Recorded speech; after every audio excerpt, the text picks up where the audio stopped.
Jonathan Lee Riches investigates.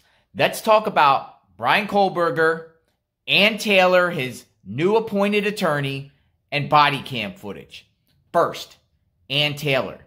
Ann Taylor is, and it's not the Ann Taylor, the famous Ann Taylor, you know, the designer. But there's an Ann Taylor from Coeur d'Alene, 80 miles north of Moscow, public defender. She is now representing Bryan Kohberger. She was at the Moscow home. Check it out.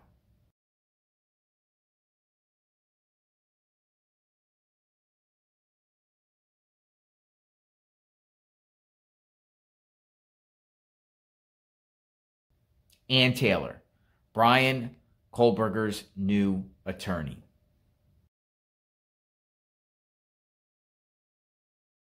Public defender.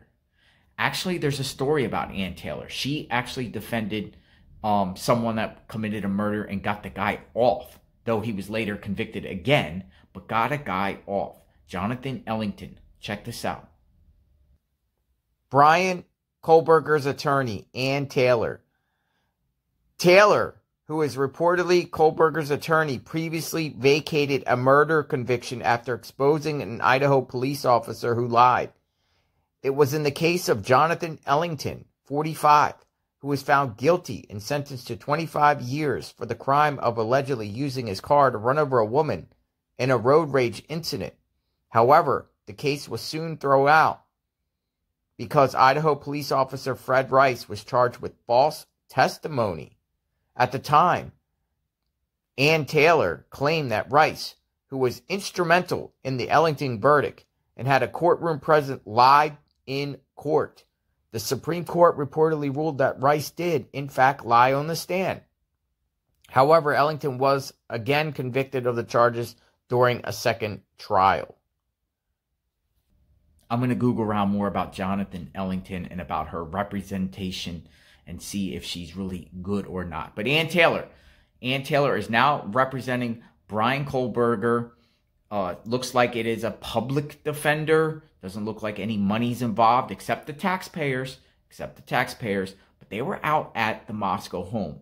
Ann Taylor and a team of investigators looking around, getting clues, doing their own investigation. So it looks like Bryan is going to use, he's fighting. He's using his defense, and doesn't look like he's trying to make any deals at this point. He's fighting. And then we heard about the body cam, about Bryan getting pulled over. Check this out.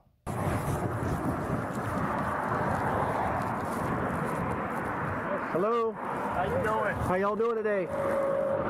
Good. Take a look at your driver's license real quick if I could. See, he's right up on that van, man. He was right up on the back end of that van. Pulled you over for tailgating. Is this your car? Okay. Cool. Where are you headed? Well, we're coming from WSU, and we're standing early. What's WSU? Yeah, I go to the university basically.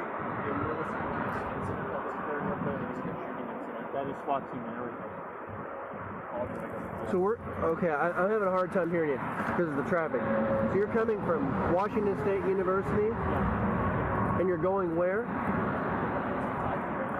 Oh. We're going to be going to Pennsylvania. Oh, okay. Yeah. So we're slightly punchy because we're driving for hours. Hours, days. We're driving. Well, almost a day. Okay. And what did you say about some SWAT team thing? Or yeah, there was a mass shooting and everything. Where? This was essentially what ended up happening.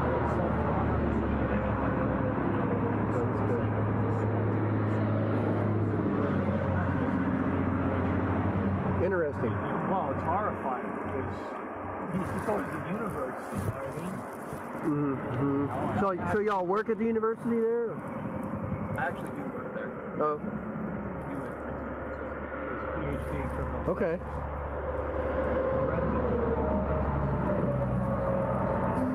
Okay. Yeah, I hadn't heard about that incident. Just yesterday, or? This happened this morning. About an hour and a half ago. We're still wrapping it up for investigating. not sure there's two shoes because they did shoot somebody, Let's see. and then you don't know about that actually. They were apparently like shooting out of the window or something. Interesting. Wow. Okay. So do me a favor, don't follow too close, okay? Oh, all right. Thank you. Appreciate you. That was an interesting encounter because, you know, the Indiana officer there, I don't know what agency he worked with, said nothing about what was going on in Moscow and Pullman. And Bryan and his father, Michael, that was Michael in the driver's side seat, his father, mentioned the, you know, things that are going on out there. You know, they bring it to the officer's attention. That was strange to me. It makes me think that Bryan thought maybe he got pulled over because of that. You know what I mean? He was trying to, something was in his head. But, you know, if I was the officer and stuff like that, I'd be suspicious by two guys in a car saying that. Just saying. Like, I would have looked more into that, you know, Bryan and his father, you know, for coming up with that story. And then, you know, the officer just gave a warning without even running his name. He just looked at the ID and then gave it back.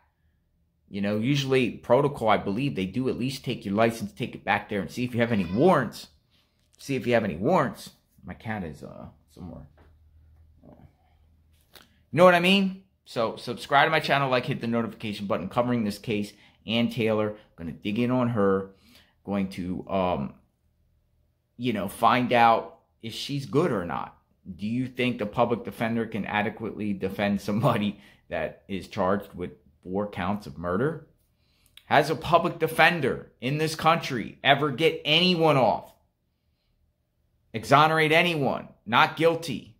Anyone that committed 4 murders, a 4-time murder. Maybe one, you know, maybe somebody that killed one person. Public defenders sometimes get people off. But 4? It's going to be a tough battle ahead for Mr. Bryan. Ultimately, I do think he's going to be found guilty.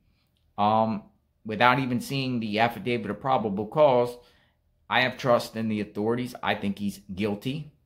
We'll see. Stay tuned. I'll be posting more videos soon. My cat is around here. I heard her meowing. Matter of fact, check this out. Look.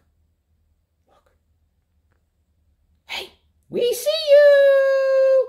We see you. Everyone be safe. God bless.